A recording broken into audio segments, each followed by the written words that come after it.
निर्देश के बाद एक्शन लिया गया है। महिला थाना अध्यक्ष शबाना आजमी को निलंबित कर दिया गया है। इस वक्त की बड़ी खबर आपको बता रहे हैं, एसपी स्वीटी सहरावत ने निलंबित किया है।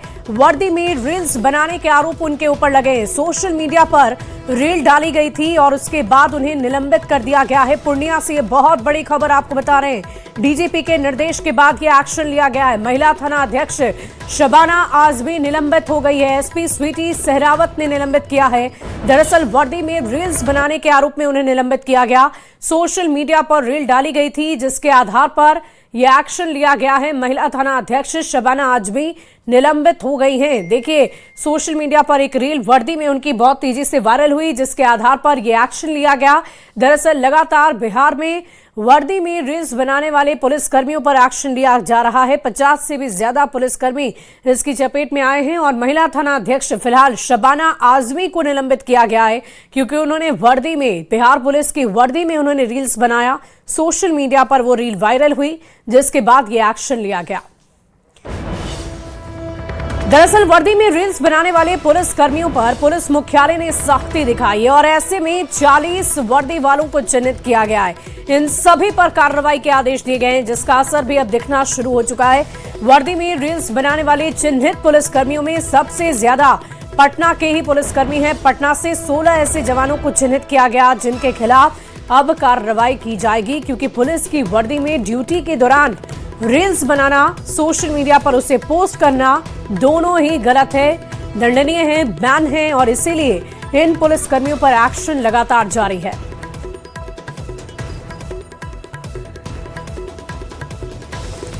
देखिए, वर्दी में रील बनाने वाले पुलिसकर्मी और पुलिस पदाधिकारियों के विरुद्ध की गई कार्रवाई को लेकर डीजीपी विनय कुमार ने अपना बयान दिया है। डीजीपी ने साफ शब्दों में कहा कि जो भी पुलिस वाले वर्दी के एसओपी का अनुपालन नहीं करेंगे और वर्दी में रील बनाकर सोशल मीडिया पर अपलोड करेंगे तो उन पर तो कार्रवाई जरूर की जाएगी। उन्होंने साफ कहा कि सोशल मीडिया का इस्तेमाल पुलिस के बेहतर काम को जन जन तक पहुंचाने के लिए, न कि वर्दी में रील या सेल्फी लेकर उसे अपलोड करने के लिए है।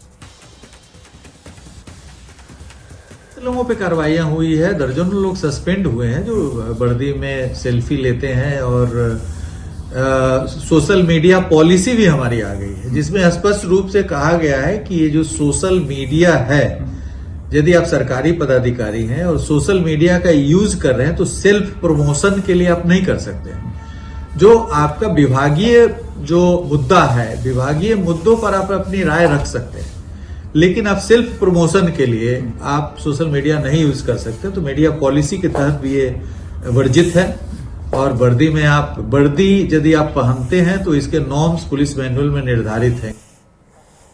और एक बेहद महत्वपूर्ण खबर बिहार वासियों के लिए, 7 निश्चय पार्ट 3 के तहत बिहार सरकार ने एक बहुत बड़ा और महत्वपूर्ण फैसला लिया है। बिहार में 11 नए सैटेलाइट टाउनशिप विकसित करने को लेकर मंजूरी दे दी गई है। साथ ही इन जगहों पर अभी से ही जमीन की खरीद बिक्री पर रोक लगा दी गई है। जमीन की खरीद बिक्री पर रोक मास्टर प्लान तैयार होने तक लागू रहेगी। कल मुख्यमंत्री सम्राट चौधरी की अध्यक्षता में कैबिनेट की पहली बैठक हुई जिसमें कुल 22 एजेंडों पर मुहर लगी है, जिसमें इस प्रस्ताव को भी मंजूरी मिली। बिहार सरकार 11 जगहों पर नए आधुनिक शहर बसाने जा रही है और सबके नाम पर उस जगह की महत्वता के अनुसार लिखे होंगे और ऐसे में इन 11 शहरों में मास्टर प्लान तैयार होने तक जमीन की खरीद बिक्री पर रोक लगाई जाएगी, जैसे कि पटना, सोनपुर, गयाजी, दरभंगा, सहरसा, पूर्णिया और मुंगेर के पास 31 मार्च 2027 तक जमीन नहीं बिकेगी, जबकि भागलपुर, सीतामढ़ी, मुजफ्फरपुर और छपरा के पास 3 महीने अधिक यानी 30 जून 2027 तक जमीन की खरीद बिक्री नहीं होगी। तो आप समझ सकते हैं कि 11 नए सैटेलाइट टाउनशिप को हरी झंडी दी जा रही है बिहार सरकार की तरफ से, जिसके तहत 11 जिलों में जमीन की खरीद बिक्री पर रोक लगा दी गई है। ये सभी क्षेत्र जो हैं जहां पर मास्टर प्लान आने तक हमें वहां पर क्रय विक्रय, हस्तांतरण और भूमि के विकास, साथ साथ भवनों के निर्माण पर रोक लगानी होगी। तो पटना, सोनपुर, गयाजी, दरभंगा, सहरसा, पूर्णिया और मुंगेर, यहाँ के टाउनशिप्स जो नए बनने जा रहे हैं, वहाँ पर हम लोग 31 मार्च 2027 तक किसी प्रकार के निर्माण कार्य, भूमि के क्रय विक्रय, हस्तांतरण पर रोक लगा रहे हैं। अगर मास्टर प्लान पहले तैयार हो जाता है, जिसकी पूरी संभावना है, तो यह रोक पहले ही खत्म हो जाएगी। मुजफ्फरपुर, छपरा, भागलपुर और सीतामढ़ी के जो नए टाउनशिप्स हैं, उसके लिए जो मास्टर प्लान एरिया पहले से है उसमें थोड़ा एक्सपेंशन करने की ज़रूरत है। तो इसके लिए 3 महीने का अतिरिक्त समय लिया जा रहा है। तो इन 4 शहरों के पास जो नए टाउनशिप्स आने वाले हैं, यहाँ 30 जून 2027 तक भूमि के क्रय विक्रय, हस्तांतरण, भूमि विकास और भवनों के निर्माण पर रोक लगाई जा रही है। जैसे ही मास्टर प्लान नोटिफाइड होगा इन जगहों पर, वैसे ही ये रोक हटा दी जाएगी और सामान्य तरीके से मास्टर प्लान के अनुसार भूमि के विकास और भवनों के निर्माण की अनुमति होगी। अब जरा उन्हें 11 नए आधुनिक शहरों के बारे में भी आप जान लीजिए, जिसे विकसित करने का सरकार ने निर्णय लिया है, फैसला लिया है। ये सैटेलाइट टाउनशिप कहां और किस नाम से होंगे, ये भी हम आपको बताएंगे। सबसे पहले हम आपको ये जानकारी दे दें कि मुजफ्फरपुर, इसके अलावा भागलपुर, साथ ही साथ पटना की बात करें तो यहां पर जमीन की खरीद बिक्री पर रोक लगाई गई है और रोक के अंतर्गत क्रय विक्रय किसी भी तरह से जमीन का नहीं होगा। तो देखिए, शहर अगर हम पटना की बात करें तो सैटेलाइट टाउनशिप पाटलिपुत्र, पटना, सोनपुर, गयाजी, दरभंगा, सहरसा, ये शहर के नाम हैं। पूर्णिया, मुंगेर, मुजफ्फरपुर, छपरा, भागलपुर, सीतामढ़ी, 11 नए आधुनिक शहर यहां पर बसाए जाएंगे। इन 11 जिलों की हमने चर्चा की, जहां पर अलग अलग सैटेलाइट टाउन का नाम भी रखा गया है। बढ़ते आगे, देखिए, इंडो नेपाल सुरक्षा को लेकर केंद्र सरकार बेहद गंभीर है। अगले महीने केंद्रीय गृह मंत्री अमित शाह इसको लेकर दिल्ली में एक बहुत बड़ी बैठक करने वाले हैं और इधर इससे पहले बिहार के मुख्य सचिव, अपर गृह सचिव और डीजीपी लगातार नेपाल से लगे जिले का दौरा कर रहे हैं और इसी क्रम में आज ये सभी आला अधिकारी मधुबनी और सुपौल जिले से लगे इंडो नेपाल बॉर्डर का पहले निरीक्षण करेंगे और फिर इन दोनों जिले के डीएम और एसपी के साथ साथ एसएसबी के अधिकारियों के अलावा सहरसा रेंज के डीआईजी और दरभंगा रेंज के आईजी के साथ उनकी बैठक भी होगी। तो बॉर्डर पर कुछ बड़ा होने वाला है। मुख्य सचिव प्रत्यय अमृत दौरा करेंगे और घुसपैठ पर प्रहार की ये बड़ी तैयारी की जा रही है। आपको याद हो तो हाल फिलहाल में ही अमित शाह का भी दौरा हुआ था, एक बड़ी बैठक रखी गई थी सुरक्षा के मद्देनजर घुसपैठियों को रोकने के लिए। और देखिए, मुख्यमंत्री सम्राट चौधरी आज अभिनंदन कार्यक्रम के दौरान लोगों से मुलाकात करेंगे। इस कार्यक्रम को 11 बजे से शुरू करना है। इस कार्यक्रम के दौरान मुख्यमंत्री एक तरफ जहां लोगों का अभिवादन स्वीकार करेंगे, वहीं दूसरी तरफ मुलाकातियों की फरियाद भी सुनी जाएगी।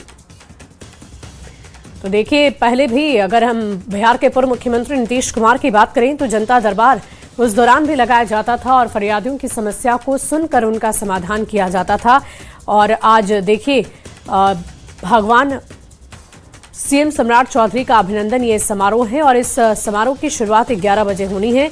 लोगों से भी उनकी मुलाकात होगी और इस मुलाकात में ये खास बात ये रहेगी कि लगातार जिस तरीके से जनता अपनी समस्या को लेकर आती है, उन समस्याओं को सुना जाएगा और उसके समाधान की तैयारी की जाएगी।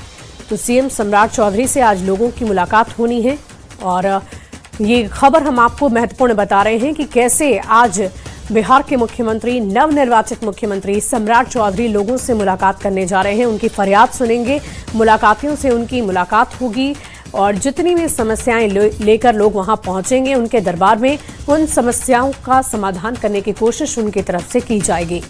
तो आपको याद हो तो बिहार के पूर्व मुख्यमंत्री नीतीश कुमार भी जनता दरबार लगाया करते थे और लगातार लोगों की समस्याओं को वहां पर सुना जाता था और तुरंत ही अधिकारियों को निर्देश दिए जाते थे कि जल्द से जल्द उनकी समस्याओं के अनुरूप समाधान निकाला जाए और उनके सभी समस्याओं को दूर किया जाए।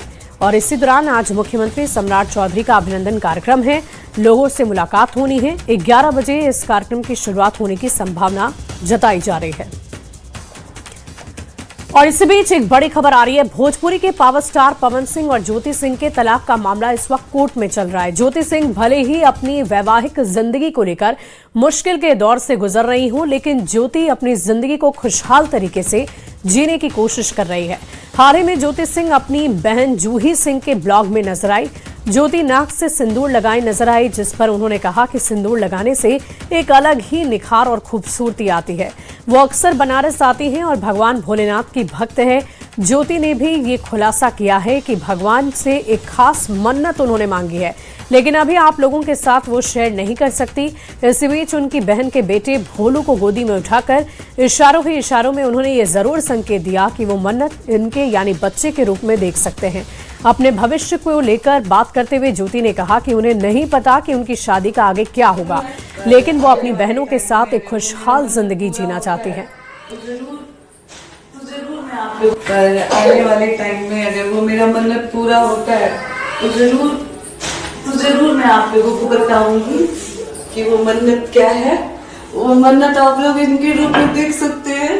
ये मेरे भोलू है। पर आने वाले टाइम में अगर वो मेरा मन्नत पूरा होता है तो जरूर। बढ़ते आगे, अगली खबर मुंगेर से है, जहां परिवहन विभाग के खिलाफ ड्राइवरों ने सड़क जाम कर विरोध प्रदर्शन किया है। ड्राइवरों ने ये आरोप लगाया कि पासिंग को लेकर पैसा नहीं देने पर एक ही दिन में 2-2 बार चालान काट दिया जाता है। इस मौके पर पहुंची पुलिस ने ड्राइवरों को समझा बुझाकर मामले को शांत करवाया और जाम को हटवाया है। जो फाइन काटा उसको बुलाइए, किस लिए काटा आप? सर मेरा भूसा गाड़ी रोज चलता है चारा में जी। हम DTO में भिलाई का ड्राइवर रोज मांगता है 500-1000 रुपया। हम बोलिए भूसा गाड़ी में कैसे दे? कोई क्या रुपया कमाते हैं जो उसको 1000 रुपया 500 रुपया रोज दे? दूसरा के अंदर चलते हैं सर। ड्राइवर आदमी है, बोलिए क्या करें? चोरी करें, चमारी करें? बोलिए क्या करें? अभी चोरी करे जाएंगे, यही आज क्या हुआ? डंडा तो मारेगा। आज क्या हुआ? आज क्या हुआ? हम भूसा गाड़ी लेकर आ रहे थे कहाँ सर। से? कहाँ से? तारापुर से भूसा लोड करके आ रहे थे। उसका ड्राइवर मांगा हमसे 500 रुपया पासिंग का। कौन मांग? कहाँ का? कौन ड्राइवर? मुंगेर का DTO का ड्राइवर। सारी भूसा गाड़ी है, अंदर लोड गाड़ी है। इसका चालान कर दिया 24 घंटा में 2 बार। और जो गाड़ी चलता है ओवरलोड 50-50 टन लेके उसको पैसा लेके छोड़ता है, उसको मैनेज करके चलता है। सब कौन लोग है ये लोग? परिवहन विभाग है सब। अभी कौन काटा है चालान आपका? अभी मोबाइल काटा है, कल अच्छा। DTO काटा था। कितना? एक 21,500 का है, 22,500 का। 24 घंटा के अंदर एक ही माल का 2 बार चालान काटा गया है। बढ़ते आगे, अगली खबर वैशाली से आ रही है। लालगंज नगर थाना क्षेत्र के वार्ड संख्या 8 में अतिक्रमण के खिलाफ अभियान चलाया गया है। आपको बता दें कि बुलडोजर से अतिक्रमण को खाली किया गया। हालांकि लालगंज बस स्टैंड की कुल 77 डिसमिल जमीन नए सर्वे में नगर परिषद लालगंज के नाम से दर्ज है, जबकि पुराने सर्वे में ये जमीन आनंदी गोप के नाम पर दर्ज थी। साल 2012-13 में नगर परिषद ने इस जमीन पर बस स्टैंड का निर्माण कराया था, जिसमें यात्री शेड, 4 दीवारी शौचालय और सबमर्सिबल जैसी सुविधाएं विकसित की गई थी। इस बीच गांव के नवल राय और दिनेश राय ने इसे अपनी जमीन बताते हुए न्यायालय में मामला दायर किया था, जिसे मार्च 2026 में कोर्ट ने खारिज कर दिया। कोर्ट के इस फैसले के बाद प्रशासन हरकत में आई और अतिक्रमण हटाने की कार्रवाई शुरू कर दी गई।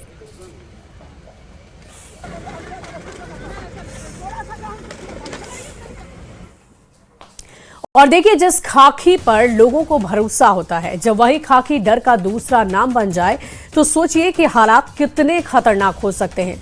मोतिहारी में खाकी की आड़ में चल रहा था लूट और ठगी का काला खेल, जहां नकली पुलिस बनकर असली अपराध को अंजाम दिया जा रहा था। और ये चौंकाने वाली एक रिपोर्ट आप देखिए। रात का अंधेरा, सुनसान सड़कें और अचानक सामने खड़ी खाकी वर्दी। लोग समझते थे कि कानून उनके सामने है, लेकिन असल में वो अपराधियों के जाल में फंस रहे थे। मोतिहारी में एक ऐसा गिरोह सक्रिय था जो पुलिस बनकर लोगों को अपना शिकार बना रहा था। कभी ट्रैकिंग के नाम पर, कभी नोट डबलिंग का लालच देकर ये गिरोह आम लोगों से पैसे ऐंठता और फिर अंधेरे में गायब हो जाता। हैरानी की बात यह है कि इस गैंग में बर्खास्त पुलिसकर्मी और रिटायर्ड होमगार्ड जवान भी शामिल थे, जो खाकी वर्दी पहनकर लोगों को लूटते थे। मास्टरमाइंड है जो एक सिपाही है, क्या नाम है इसका, लाल बहादुर राम, जो 2022 में बर्खास्त हो गया है। फिर इसके साथ 2 होमगार्ड के सिपाही हैं जो 60 साल की अवधि पूरा कर वो रिटायर कर गए हैं। और इसका मेन मास्टरमाइंड सफदर इमाम है। मामले का खुलासा तब हुआ जब पुलिस ने एक मारपीट केस में सफदर इमाम को गिरफ्तार किया। पूछताछ में जो सच सामने आया उसने सबको चौंका दिया। एक के बाद एक कड़ियां जुड़ती गईं और आखिरकार पूरा गिरोह पुलिस के हत्थे चढ़ गया। पुलिस ने आरोपियों के पास से खाकी वर्दी, टोपी, belt, police stick, ID card, mobile phone, नकदी और 3 लग्जरी गाड़ियां बरामद की। ये सब इस बात का सबूत है कि कैसे वर्दी की आड़ में बड़े स्तर पर अपराध को अंजाम दिया जा रहा था। जब्ती में हुआ है जिसे वर्दी 4 सेट, टोपी 4, बेल्ट 3, वर्दी पर लगने वाला स्टार 1 सेट, व्हीसिल कोड 1, खाकी जूता 1, पुलिस बोर्ड जो गाड़ी पर लगाया जाता है 2, होल्स्टर 2, ऊनी वर्दी का 1 सेट वर्दी, police stick 4, police I card 1। अब पुलिस इस गिरोह के पूरे नेटवर्क को खंगालने में जुटी है। खाकी जो पुलिस का प्रतीक मानी जाती है, आज उसी के नाम पर अपराध का खेल खेला जा रहा है। सवाल यह है कि आखिर भरोसे की ये दीवार कब तक यूं ही दरकती रहेगी। न्यूज़ 18 के लिए मोतिहारी से अवनीश कुमार सिंह की रिपोर्ट।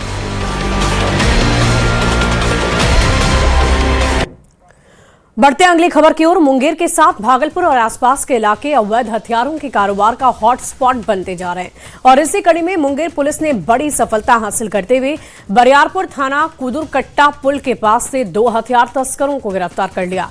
इस मौके से देसी 15 पिस्टल और 30 मैगजीन बरामद हुए हैं। पुलिस ने गुप्त सूचना के आधार पर कार्रवाई की है। सूचना मिली थी कि इलाके में हथियारों की एक बहुत बड़ी डील होने वाली है, जिसके बाद पुलिस ने घेराबंदी कर मौके पर दबिश दी और एक ऑटो की तलाशी ली गई, जिसमें हथियार बरामद किए गए हैं। बताया जा रहा है कि हथियार डिलीवरी के लिए ले जाए जा रहे थे, जबकि हथियार बिल्कुल लोडेड थे, किसी आपराधिक घटना को अंजाम देने के लिए। बहरहाल पुलिस ने आरोपियों को हिरासत में लेकर इस मामले की सघनता से जांच पड़ताल शुरू कर दी है। बरियारपुर थाना के द्वारा प्रभारी पदाधिकारियों को बताया गया और जिला सूचना इकाई की मदद से वहां पे जो एक ज्वाइंट टीम है जो कुदरकट्टा पुल पे गई, जहाँ पे 2 लोगों को देखा गया। वहीं पे एक टेम्पो भी था, ढाला टेम्पो था और एक बाइक भी थी। उन दोनों लोगों ने पुलिस को देख के भागने की कोशिश की, जिनको बलपूर्वक से पकड़ा गया। उसके बाद जब उनका जांच किया गया और जब उस टेम्पो और बाइक को चेक किया गया तो उसमें से 15 पूर्ण निर्मित देसी पिस्टल और 30 मैगजीन बरामद हुए। बढ़ते आगे अगली खबर बक्सर से, जहां अपराधियों ने युवती की गोली मारकर हत्या कर दी है। डुमराव थाना क्षेत्र के अरियाव गांव की ये घटना है। इस घटना की सूचना मिलते ही बक्सर एसपी शुभम आर्य मौके पर पहुंचे और इस मामले की जांच में जुट गए। वहीं इस मामले में परिजनों ने बताया कि किसी ने दरवाजे को खटखटाया था और युवती ने जैसे ही दरवाजा खोला, आरोपी ने उसे गोली मार दी। ये कृष्णापुरम थाना अंतर्गत में अरियाव गांव है। यहाँ पर एक लड़की को जो है गोली मारी गई थी लगभग 12 बजे का तकरीबन, और उनकी जो है मृत्यु हुई है। इसमें हम लोगों ने जो है एफएसएल को भी अभी बुला के पूरा विस्तृत रूप से जो है पूरे घटनास्थल का हम लोगों ने जायजा लिया है। सब एविडेंस जो है कलेक्ट किए जा रहे हैं। और देखिए, बीजेपी के राष्ट्रीय अध्यक्ष नितिन नवीन ने बिहार के मुद्दे पर खुलकर अपनी बात रखी है। न्यूज़ 18 नेटवर्क के editor in chief Rahul Joshi के साथ खास बातचीत में नितिन नवीन ने कहा कि बिहार में सम्राट चौधरी के नेतृत्व में बिहार में बीजेपी और एनडीए ने लीडरशिप तय की है। नितिन नवीन ने कहा कि बीजेपी गठबंधन की राजनीति में भरोसा करती है और यही वजह है कि एक समय में बड़ी पार्टी होने के बाद भी बीजेपी ने नीतीश कुमार को सीएम बनाया और जब जब मौका मिला है हम लोगों ने मिलकर गठबंधन धर्म निभाया है। विपक्ष की ओर से जेडीयू के अस्तित्व पर उठाए जाने को लेकर भी खुलकर उन्होंने विपक्ष को जवाब दिया है। तो आपको बता दें कि नितिन नवीन ने हमारे editor in chief Rahul Joshi से बातचीत की है। न्यूज़ 18 नेटवर्क के एडिटर इन चीफ से उन्होंने बातचीत में बीजेपी और जेडीयू के गठबंधन धर्म को लेकर बहुत सारी बातें खुलकर सामने रखी। पहली बार बीजेपी के सीएम बनने पर भी नितिन नवीन ने अपनी बात रखी है और साफ साफ ये कहा है कि ये हमारे लिए एक बड़ी उपलब्धि है। हालांकि उन्होंने कहा कि हमने पहले भी ये उपलब्धि हासिल जरूर की थी, लेकिन गठबंधन धर्म को निभाते हुए नीतीश कुमार को एक बार फिर से बिहार का मुख्यमंत्री बनाया गया और बेहतर ढंग से बीजेपी और जेडीयू की सरकार बिहार में चलती रही। लेकिन इस वक्त बिहार के मुख्यमंत्री सम्राट चौधरी जो नवनिर्वाचित मुख्यमंत्री है और पहली बार इतिहास में ऐसा हुआ है कि बीजेपी की तरफ से मुख्यमंत्री का चेहरा सामने आया हो, इस पर खुद नितिन नवीन ने अपनी बातें रखी है और साफ साफ कहा है कि एक बड़ी उपलब्धि है और इसे हम सराहते हैं। तो बीजेपी जेडीयू ने गठबंधन धर्म निभाया है। आपको बता दें कि विपक्ष की तरफ से कई दफा नीतीश कुमार के मुख्यमंत्री न होने को लेकर, उन्हें हटाने को लेकर बहुत सारी बातों की चर्चा की गई थी और इसी का जवाब नितिन नवीन ने दिया है। उन्होंने कहा कि जनता के समर्थन से ये साफ है कि बिहार में बीजेपी एक बड़ी पार्टी बनकर उभरी है। इसके साथ साथ उन्होंने विपक्ष पर भी जबरदस्त निशाना साधा है। बिहार के बारे में बात करते हैं, वहां पे भी एक तरीके से एक जनरेशनल शिफ्ट हुआ है। पहला भाजपा का मुख्यमंत्री और वो भी काफी उम्र में कम। इसको कैसे देखते हैं? आप तो वहां से आते हैं, आप वहां मंत्री भी रहे हैं, कार्यकर्ता भी रहे हैं। देखिए, बिहार हमारे एनडीए और बीजेपी के समय से लंबे समय तक हमारा आधार क्षेत्र रहा। हम लोगों ने अलायंस पॉलिटिक्स के में निश्चित रूप से बिलीव किया। एक समय हम बड़ी पार्टी थे तो भी हम लोगों ने नीतीश कुमार को अपना नेतृत्वकर्ता बनाकर आगे किया और उस गठबंधन को हमने निभाया भी लंबे समय। और आज कहीं ना कहीं एक समय आया जब जदयू ने वो फैसला किया जो फैसला हमने कभी पहले किया था और नीतीश कुमार के नेतृत्व में वो फैसला हुआ, भारतीय जनता पार्टी को मौका मिला। और मैं ये मानता हूं कि ये दोनों दलों की आपस की जो एक अंडरस्टैंडिंग है, जो अपने आप में इतिहास में लिखी जाएगी कि दोनों ही दलों ने जब जब मौका मिला गठबंधन धर्म को कैसे निभाया। आज मुख्यमंत्री नीतीश कुमार जी के नेतृत्व में हम लोग चुनाव लड़े, लेकिन मुख्यमंत्री जी ने निर्णय किया। एक समय था जब हम खुद बड़ी संख्या में थे, फिर भी हमने निर्णय नीतीश कुमार के लिए किया। तो ये दोनों ही चीजें मुझे लगता है कि अलायंस पॉलिटिक्स के लिए उदाहरण बनेंगी। और आज सम्राट चौधरी के रूप में एक लीडरशिप भारतीय जनता पार्टी और एनडीए ने मिलकर तय किया है और मेरा ये मानना है कि ये एनडीए के जो संकल्प रहे हैं 2025 के, उन संकल्पों को पूरा करेगी।